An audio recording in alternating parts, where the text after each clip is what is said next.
আজ বানাবো গোবিন্দভোগ চালের বাসন্তী পোলাও। চালটা ভিজিয়ে রেখেছি, এবার গোবিন্দভোগ চাল, এবার চালটা জল ঝরিয়ে নেব। জল ঝরিয়ে নিয়েছি, এবার এর ভিতরে একে একে দিয়ে দেব তেজপাতা, আদা বাটা, দিয়ে দেবো হলুদ গুঁড়ো, ঘি দিয়ে চালটা ভালো করে মাখিয়ে নেব। মাখিয়ে নিয়েছি,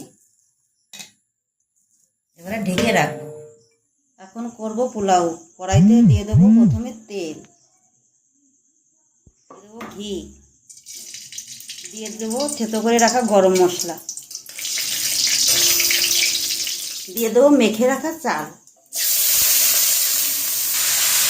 এবার আমি নাড়া দেবো, নাড়তেই থাকবো যত সময় চালটা কাঁচের মতন পরিষ্কার না হবে তত সময় চালটা কড়াই নেড়ে এই মতন পরিষ্কার দেখা যাচ্ছে। এবার জল দিই, আগে থেকে গরম করা জল।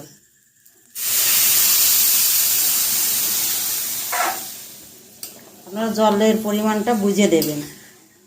দিয়ে দেবো লবণ, দিয়ে দেবো চিনি, নাড়িয়ে দেবো।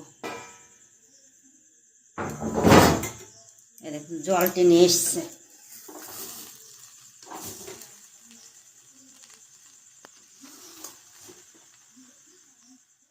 বাসন্তী পোলাও রেডি।